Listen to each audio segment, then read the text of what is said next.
Commander Park Ji-hoon stood before the massive viewing screen in the Mars orbital station, watching the alien ships materialize in the darkness of space. They were enormous, each vessel at least 3 times larger than Earth's biggest warships. The metal hulls gleamed with a strange purple light, and they moved with deliberate slowness, as if they owned the void itself. Dr. Choi Mina worked frantically at her console, trying to establish communication. Her fingers danced across the holographic keyboard as waves of alien signals flooded their systems. She was the best xenolinguist humanity had, recruited specifically for moments like this. The first contact protocols demanded patience and careful translation. Captain Lee Dong-hyun paced behind them, his hand never far from his sidearm. He had fought in the Mars colonial wars 20 years ago, and he knew predator behavior when he saw it. These ships were not exploring, they were hunting. The translation software finally locked onto a pattern. Mina's eyes widened as the words began appearing on her screen.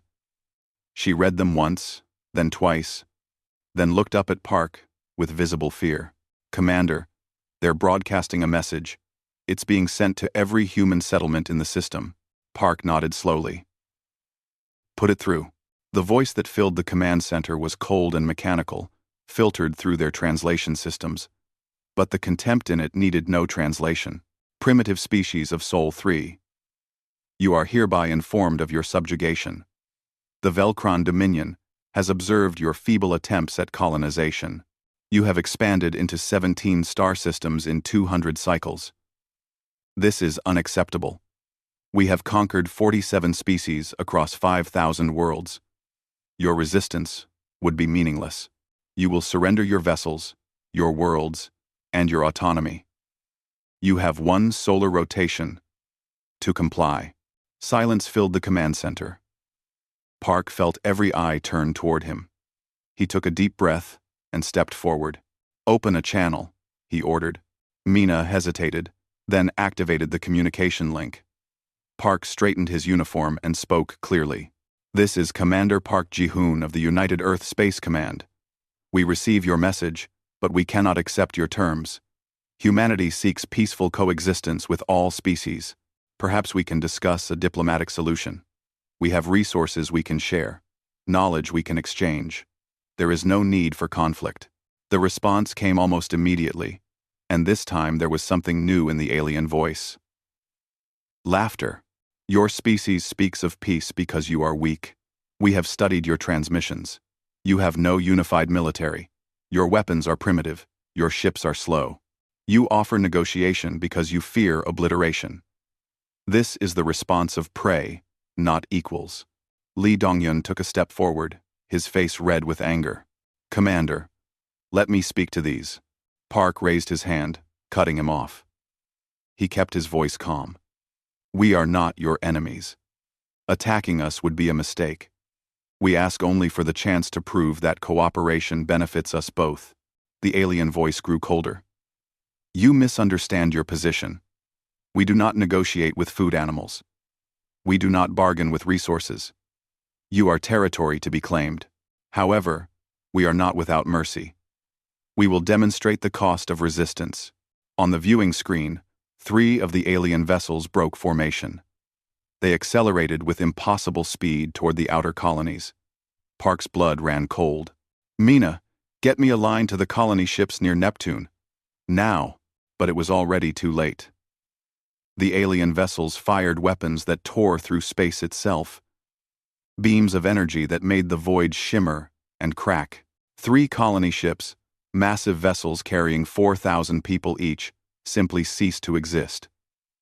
Where they had been, only expanding clouds of debris remained. 12,000 people, 12,000 civilians, gone in seconds. The command center erupted in chaos. Officers shouted into their communicators.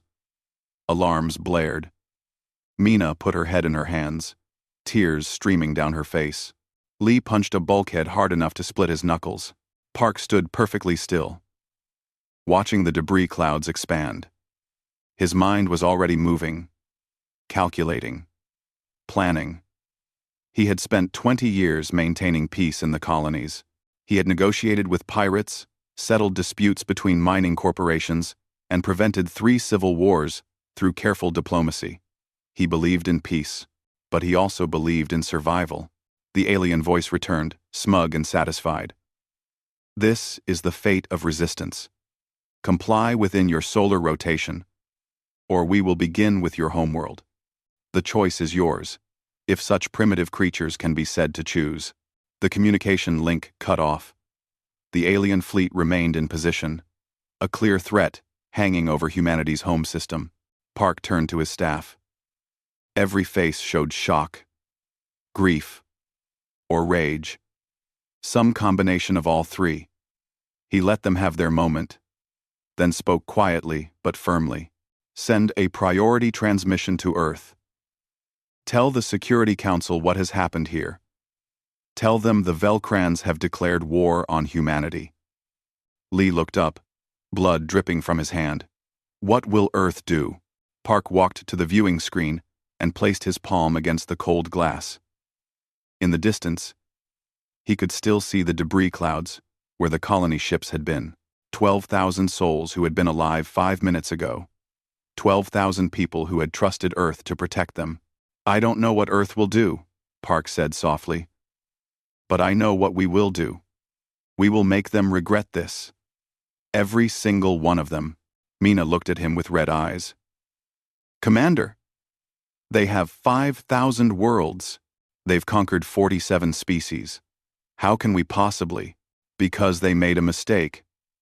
Park interrupted. They think diplomacy is weakness. They think peace means cowardice. They've never fought a species that chose peace, not because we were weak, but because we knew the cost of war. He turned to face his crew. Now they'll learn what we've always known. War is what humans do best. We just chose not to, until now. He activated the station-wide intercom. His voice carried to every deck. Every soldier.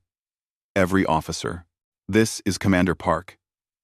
As of now, we are at war.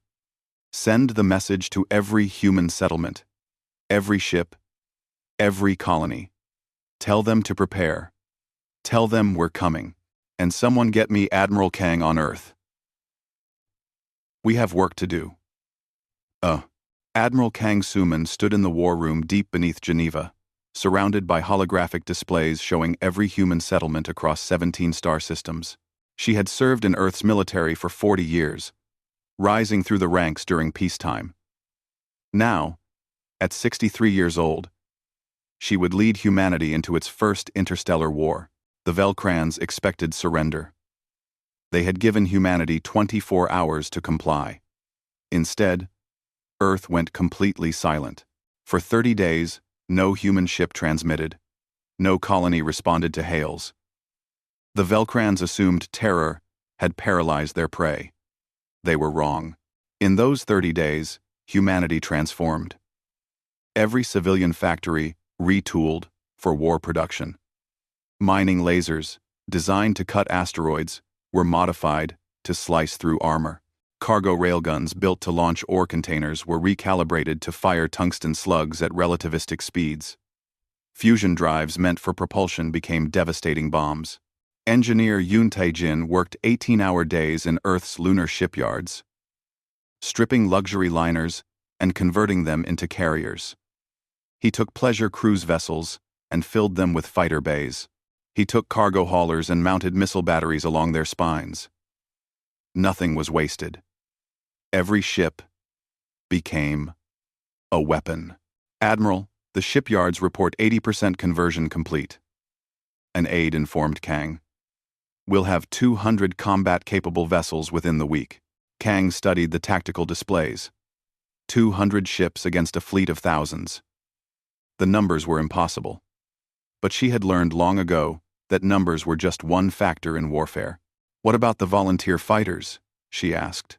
17,000 applications. We can only train 5,000 immediately.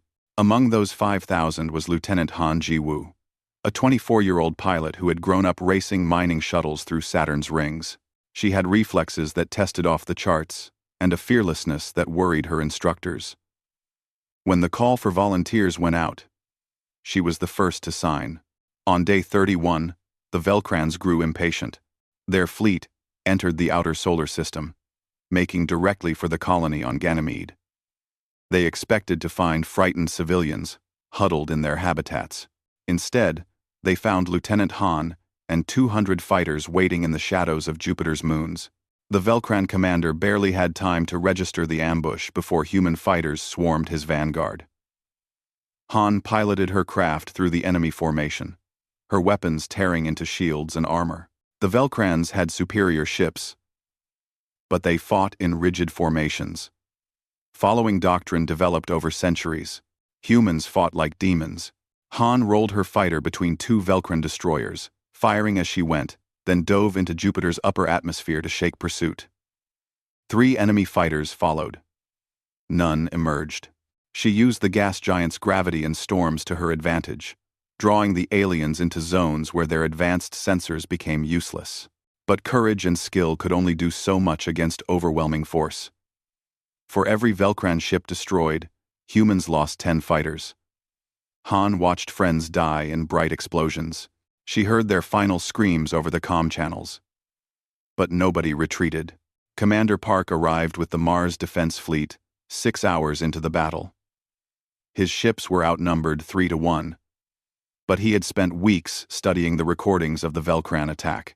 He noticed patterns in their movements, predictable responses to specific threats. All ships, pattern Delta 7, he ordered calmly. Drive straight through their center line. Don't engage until you're past their front vessels. His captains trusted him. The human fleet accelerated directly at the Velcran formation, ignoring the withering fire. Ships died, their crews screaming, but the survivors burst through the enemy line and fired into the Velcrans from behind, where their shields were weaker. The Velcran formation shattered. For 10 crucial minutes, human forces held the advantage. They poured fire into enemy vessels, targeting engines and weapons. Captain Lee Dongyun led a boarding party onto a damaged Velcran cruiser, fighting through corridors while the ship vented atmosphere. Then Velcran reinforcements arrived. 50 fresh warships jumped into the system. Park recognized defeat and ordered withdrawal. All ships, scatter pattern. Use the asteroid belt. Make them chase you. The retreat was costly. Half of Park's fleet didn't make it. Han limped back to Mars, with her fighter barely holding together. But they had done something the Velcrans never expected. They had hurt the enemy. In the Velcran flagship, the commander studied casualty reports with growing confusion. They had won the battle. The humans had fled. But the Velcrans had lost 15 ships completely destroyed and 30 more damaged, against primitive vessels with inferior technology. How? He demanded of his tactical officer. They fight without pattern, Commander. They sacrifice themselves to achieve objectives. They use terrain we would consider impassable. They adapt their tactics in real time rather than following doctrine. Chaos is inefficient. Chaos cannot defeat order. But the tactical officer said nothing, staring at the casualty numbers. Back on Earth, Admiral Kang received Park's report. She studied the battle recordings carefully, taking notes. The Velcrans were powerful, but predictable. They had protocols for everything. That predictability was a weakness. Engineer Yoon, she called. Yoon appeared on the comm screen, exhausted but alert. I need you to design something specific. I need weapons that learn, missiles with artificial intelligence that adapt to enemy countermeasures. Can you do it? Yoon smiled grimly. Give me 2 weeks. Across human space, the survivors of Ganymede were hailed as heroes. But more importantly, humanity learned. Every battle recording was analyzed. Every Velcran tactic was studied. Every weakness was catalogued. Lieutenant Han met with other surviving pilots, sharing techniques. She had noticed that Velcran fighters couldn't match human reflexes in chaotic environments. Their pilots were skilled but followed training too rigidly. Humans were sloppier but more creative. We need to fight dirty, she told her squadron. Use everything. The asteroids, the planets, the gas giants. Make them chase us into places where their better ships don't matter. Meanwhile, Intelligence Officer Kim Junho was already executing a different kind of mission. He had been inserted onto a captured human cargo vessel that the Velcrans had taken intact. While his fellow prisoners distracted the guards, Kim carefully copied data from the Velcran ship's computers.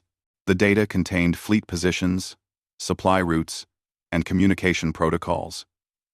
But more valuable than any of that was what it revealed about Velcran psychology. They had never faced a species that refused to surrender. Every other race had submitted after the first demonstration of force. Humans were supposed to be easy prey. Instead, they had become something the Velcrans had no doctrine for. An enemy that learned from defeat. An enemy that adapted faster than they could respond. An enemy that fought like cornered animals with nothing left to lose. Because that's exactly what humanity was. Admiral Kang studied Kim's intelligence reports and began planning something audacious. The Velcrans had supply depots scattered through the outer systems. They were lightly guarded because they had never been threatened before. "Commander Park," she said over the secure channel. "How would you like to actually hurt them?" Park smiled for the first time in weeks. "Tell me where to strike." "Admiral, my people are ready." Scientist Oh Hyun-woo had not slept properly in 43 days. His laboratory on Luna had become his entire world, surrounded by fragments of destroyed Velcran ships and stolen technology. Every piece told a story, and Oh was determined to read them all. The Velcran shields were the key. They could absorb incredible amounts of damage, regenerating faster than human weapons could break them down. But Oh had a theory. Everything that regenerated needed time, even if just milliseconds. He fired a test laser at a salvaged shield generator. The barrier glowed, absorbed the hit, then flickered for exactly 0.3 seconds, before restoring to full strength. Oh fired again during that flicker. The beam went straight through. "Got you," he whispered. Within a week, Engineer Yoon had redesigned human weapons to fire in precise bursts timed to that vulnerability. The new rifles fired once, waited 0.3 seconds, then fired again. It was awkward and strange, but it worked. Velcran shields that had seemed invincible suddenly became manageable. Colonel Bae Soon-hee was training the first units of Marines equipped with these new weapons. She had spent 20 years in special operations and knew that equipment alone never won battles. Soldiers did. "Again!" she shouted as her Marines practiced boarding maneuvers in the zero-gravity training facility.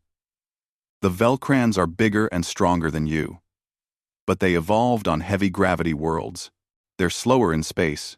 Use that. Move fast, strike hard, and keep moving." Her Marines learned to flow through corridors like water, using the three-dimensional nature of shipboard combat to their advantage. Velcran soldiers fought like they were still on solid ground. Humans learned to attack from above, below, and every angle in between. Meanwhile, Intelligence Officer Kim Junho had infiltrated deeper into Velcran networks than anyone thought possible. He had been captured deliberately, allowing himself to be taken to a prison ship. Once aboard, he used the stolen access codes to move freely through the vessel's computer systems. What he found changed everything. The Velcrans kept detailed records of every species they had conquered. Kim read through files on 47 different civilizations, each one broken and absorbed into the Dominion. But there was a pattern. Every species had surrendered within 3 months of first contact. Every single one. The Velcrans had no experience with prolonged warfare. They had no concept of an enemy that would keep fighting after losing battles. Their entire military doctrine was built on quick, overwhelming victories followed by occupation. Kim transmitted his findings back to Earth, then continued digging. He found fleet schedules, supply manifests, and communication protocols, but the most valuable discovery was a complete database of Velcran ship designs, including their newest Dreadnought class. That Dreadnought would be passing through an outer system in 6 days, lightly escorted. Arrogant, Admiral Kang saw the opportunity immediately. "Commander Park, I'm giving you everything we have. Take that ship. Don't destroy it. Capture it. Park assembled every available vessel for the operation. It was insane. The dreadnought was 3 kilometers long, armed with weapons that could vaporize planets, but it would be alone for exactly 8 hours during its transit. Captain Lee Dong-yoon volunteered to lead the boarding operation. Colonel Bae gave him 200 of her best Marines. Oh Hyun-woo provided them with the new phase rifles, and Lieutenant Han would lead the fighter screen to keep enemy reinforcements away. They called it Operation Defiance. The trap was set near a dense asteroid field. When the Velcran dreadnought entered the system, it found what appeared to be a small human fleet of 20 ships. Easy prey. The Velcran commander ordered his escorts to attack. The human ships scattered into the asteroids. The Velcran escorts followed, just as Park had predicted. Han's fighters swarmed them from hidden positions, using the asteroids for cover. It was chaos, beautiful chaos, and the Velcrans struggled to adapt. While the escorts were distracted, Park brought his real fleet out of hiding behind a small moon. 50 ships, everything humanity could spare, accelerated toward the dreadnought. The alien vessel was massive and powerful, but it was designed to fight other warships in open space. Park didn't give it that chance. His ships surrounded it, moving too close for the main weapons to track effectively. They hammered at specific points on the hull, targeting docking bays and hangar doors. "Marines, you're up," Park transmitted. Lee's assault shuttles screamed toward the breached sections. Velcran point defense fire destroyed half of them, but the survivors slammed into the hull and locked on. Bay's Marines poured into the ship, their phase rifles tearing through Velcran's shields and armor. The fighting inside was brutal. Velcran soldiers were 2 meters tall, heavily armored, and fought ferociously. But they fought in straight lines, holding choke points like they were defending fortresses. Bay's Marines used the ceiling vents, crawled through maintenance shafts, and attacked from unexpected angles. They moved in small teams, hitting hard and fading away before the Velcrans could respond. It was guerrilla warfare in 3 dimensions. Lee led the push toward the bridge. His squad lost 15 Marines fighting through 5 decks of ship. Every corridor was a killing ground. Every intersection was a death trap.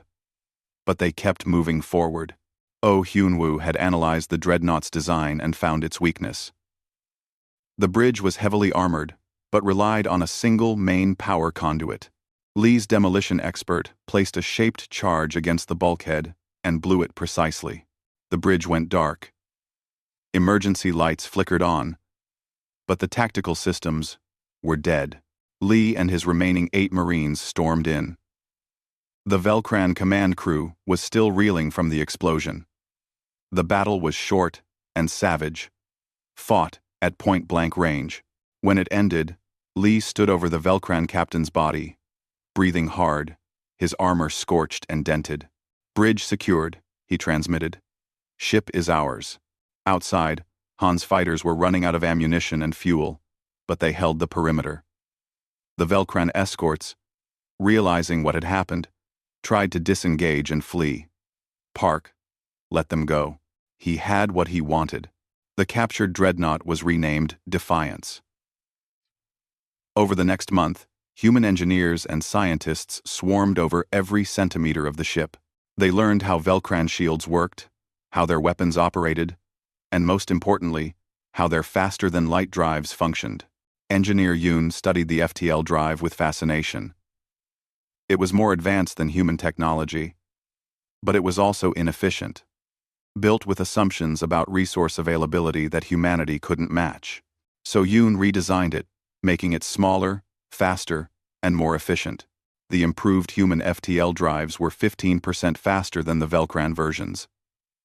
Suddenly, humanity could outrun their enemies. Oh Hyun-woo cracked the secrets of Velcran communications. He learned how to intercept their transmissions and, more importantly, how to fake them. Human intelligence could now listen to enemy fleet movements in real time. Dr. Choi Mina studied the cultural database Kim Junho had stolen. She learned that the Velcrans viewed themselves as inherently superior, chosen by destiny to rule. They had never questioned this belief because they had never needed to. Every species had confirmed their superiority by surrendering. Humans were different. Humans didn't surrender. Humans learned from every mistake. Humans adapted faster than the Velcrans could adjust their strategies. Admiral Kang assembled all the intelligence, all the new weapons, and all the captured technology. She looked at the star maps, showing Velcran territory, and saw not an empire, but a target. Gentlemen and ladies, she addressed her staff. For 3 months, we have been reacting. We have been defending.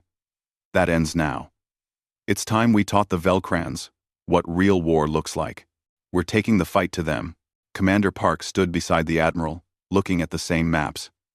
Where do we strike first? Kang smiled coldly. Everywhere. Captain Lee Donghyun stood on the bridge of the Defiance, the captured Velcran dreadnought, now flying human colors. The massive ship responded smoothly to his commands, its power humming through every deck.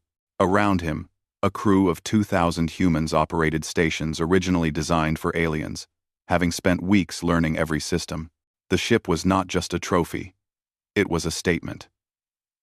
Humanity could take the Velcrans' best and make it their own. Operation Backfire began at dawn on Earth, though dawn meant nothing in space. Admiral Kang had divided humanity's forces into 12 strike groups. Each would hit a different Velcran target simultaneously, spread across 1,000 light-years. The goal was not to hold territory but to make the Velcrans understand fear. Lee's group jumped into the Velcran mining system of Tarthus. The system was lightly defended, meant only to process asteroids for raw materials. 3 Velcran destroyers orbited the main facility, lazy and confident. They died before they finished sending a distress signal. The Defiance's weapons, now crewed by humans who had studied every manual and improved every system, tore through the first destroyer in seconds. The improved phase rifles Oh Hyunwoo had designed made Velcran shields almost useless. Lee didn't give them time to adapt. All fighters, launch, he ordered. Target the mining platforms. Lieutenant Han led her squadron out of the Defiance's hangar bays.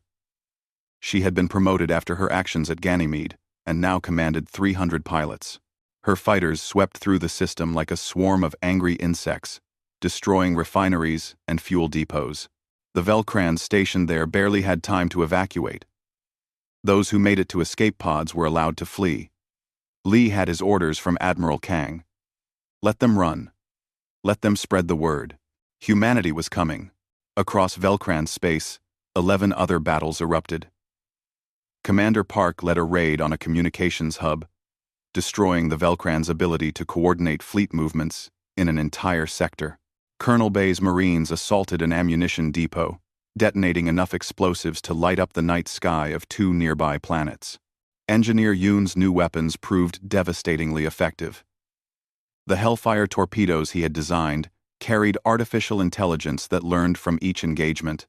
When Velcran ships deployed countermeasures, the torpedoes adapted in real time, finding new attack vectors. The first few got intercepted. The next wave adjusted their approach. By the third salvo, they were unstoppable. But the most important operation was being conducted by Intelligence Officer Kim Junho. He had established a network of human agents deep in Velcran territory, using captured communication protocols to move freely through their systems. Kim was now aboard a Velcran supply ship, disguised as crew, stealing data on fleet deployments and military strength. What he found shocked him. The Velcran Dominion was not as strong as they pretended. Yes, they controlled 5,000 worlds, but most of those worlds were populated by vassal species, conquered civilizations kept in line through fear.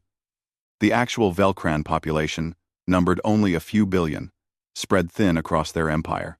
They ruled through intimidation and the myth of invincibility. A myth humanity was systematically destroying. Kim transmitted his findings to Earth, then went deeper. He learned that several vassal species were quietly watching humanity's resistance. Some were starting to ask dangerous questions. If humans could fight back, why couldn't they? The Velcran High Command recognized the threat.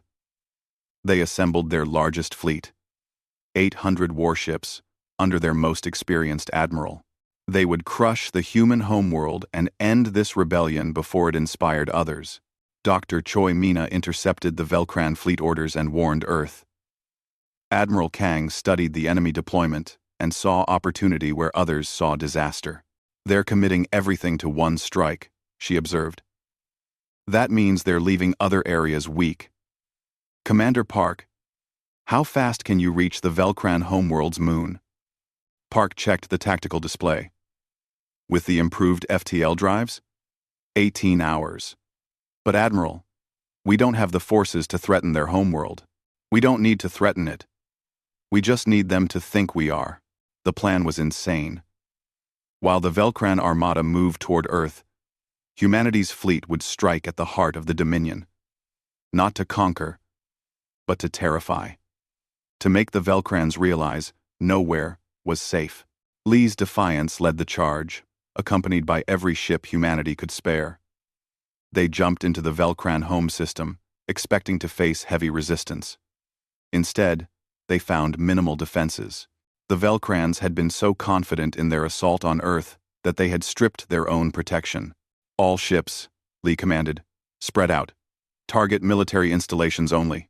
No civilian structures. Make noise. Make them see us. Human ships swept past the Velcran homeworld's moon, firing on orbital shipyards and military stations. The installations were destroyed with precision, but the message was clear. Humanity could reach anywhere. Lieutenant Han's fighters danced through the orbital defenses, destroying satellites and weapons platforms. She led her squadron in a daring run across the moon's surface, flying low enough that the wash from their engines carved lines in the dust. Velcran civilians on their homeworld watched the human attack with disbelief. The species they had dismissed as primitive prey was now attacking their homes. The invincible Dominion was bleeding. The Velcran fleet commander received word of the attack and faced an impossible choice: continue to Earth and destroy humanity's homeworld while losing his own, or return to defend the capital and allow Earth to fortify. He chose to turn back. The massive Velcran Armada reversed course, abandoning their attack on Earth. Admiral Kang watched the enemy fleet turn away and allowed herself a small smile. Signal all ships. Operation Backfire is complete. Return to defensive positions, but the war was far from over. The Velcran High Command was panicking, issuing contradictory orders. Their vassal species were watching, whispering. If the Velcrans could be hurt, could they be defeated?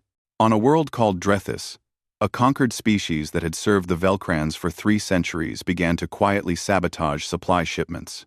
On Karath, dock workers slowed their pace, making Velcran ships wait for repairs. The Velcrans tried to crack down, but their forces were already stretched thin fighting humanity. They couldn't be everywhere at once. Colonel Bay trained the first volunteers from these vassal species in guerrilla tactics. She taught them what humans had learned: how to hit hard and fade away, how to use the enemy's size and strength against them, how to turn fear into fury. Engineer Yoon shared human technology with the resistance groups. Not weapons, but tools. Communication systems that couldn't be intercepted. Codes that couldn't be broken. The means to coordinate across light years. The Velcran Empire, built over millennia, began to crack. Not from military defeat, but from the idea humanity represented. The idea that the strong could be resisted. The idea that submission was not inevitable.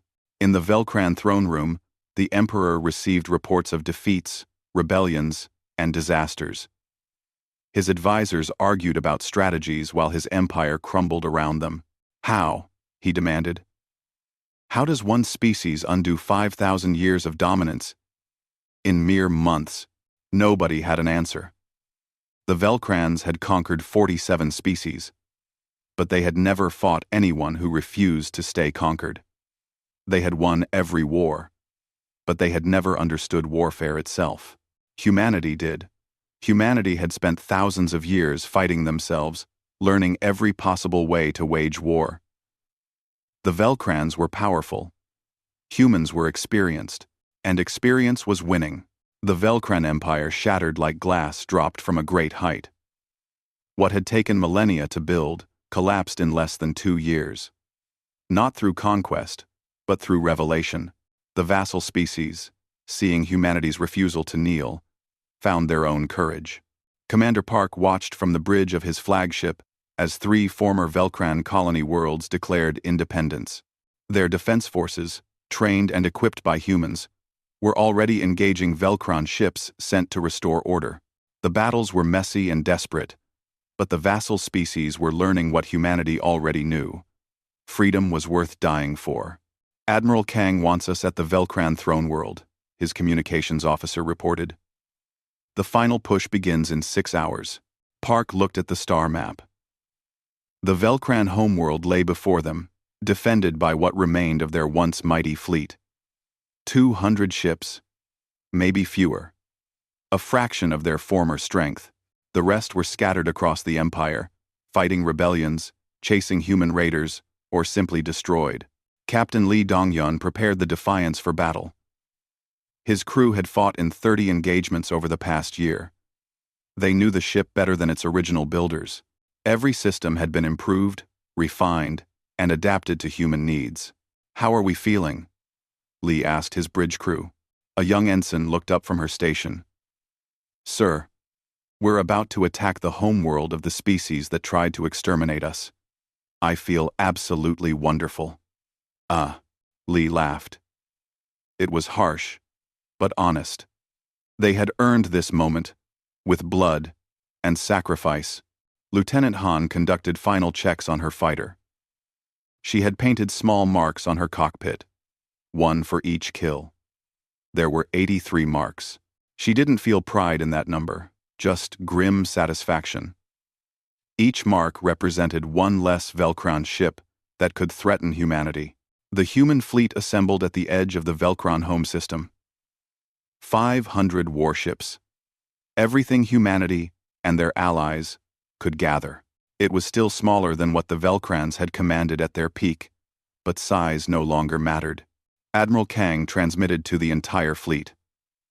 "All ships, this is the final battle.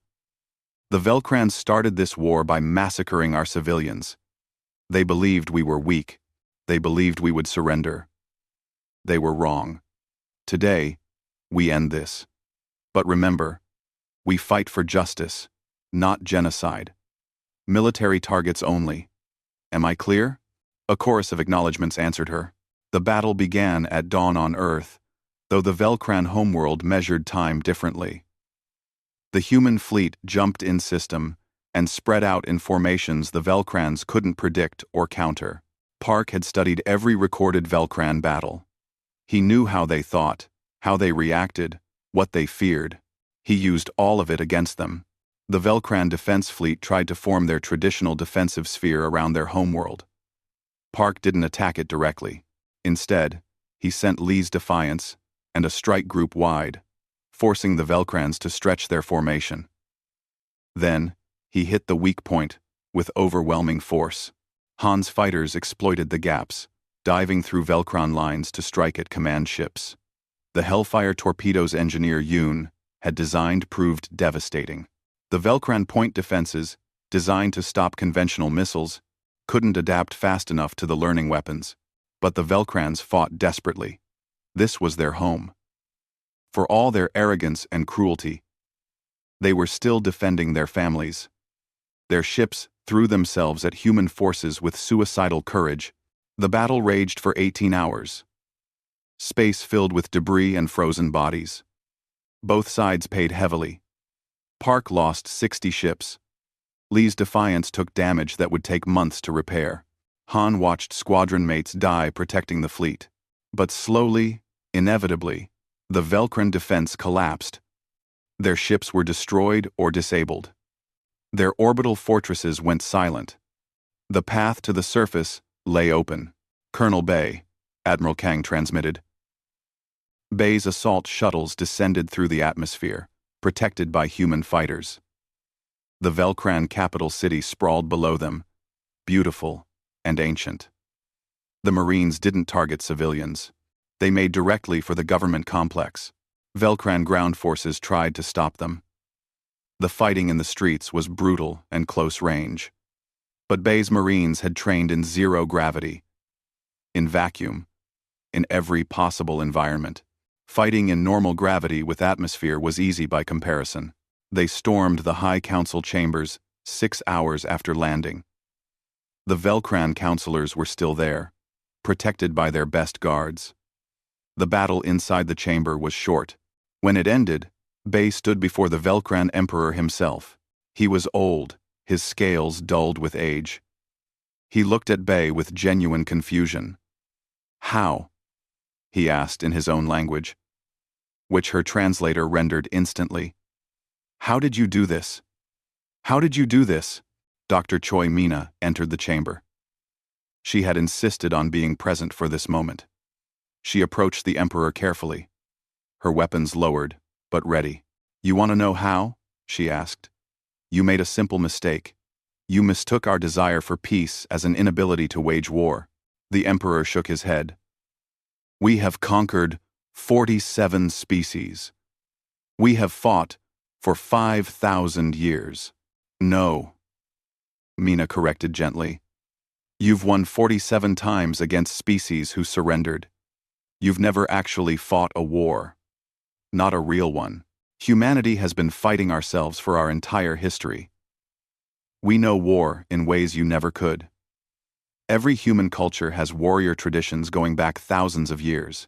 We chose peace not because we were weak, but because we finally understood the cost." She stepped closer. "You attacked civilians to demonstrate your power. You thought it would terrify us into submission. Instead, you showed us that peace with you was impossible. You gave us no choice but to fight. And when humans have no choice, we don't surrender. We win." Intelligence Officer Kim Junho emerged from the shadows where he had been standing. The Emperor's eyes widened, recognizing him. You were the prisoner." Kim smiled slightly. "I was never really captured. Everything you thought you knew about humanity was what I wanted you to know. Every piece of intelligence you received was filtered through my networks. You never fought humans. You fought the enemy I wanted you to see." The Emperor slumped. "What now? Will you exterminate us as we planned to exterminate you?" Admiral Kang entered the chamber, flanked by Commander Park and Captain Lee. She looked at the Emperor with cold eyes. "No," she said. "We're not you. Here are our terms. Complete disarmament of your military. Reparations to the species you conquered, and to humanity. A 100-year protectorate, where human forces will oversee your government to ensure compliance. And every single species you enslaved will be granted independence." The Emperor looked at her in disbelief. "You would let us live? After what we did? Fucks?" "We don't wage war for revenge," Kang replied. "We fight for survival and justice. You're no longer a threat, so you no longer need to die, but you will answer for your crimes, and you will spend the next century learning to live as equals instead of conquerors." The treaty was signed within a week. The Velcran Empire ceased to exist. In its place, dozens of new nations emerged, species finally free after centuries of subjugation. Engineer Yoon spent the next decade sharing human technology with these new civilizations. Not weapons, but tools for building and healing, faster than light travel, advanced medicine, clean energy.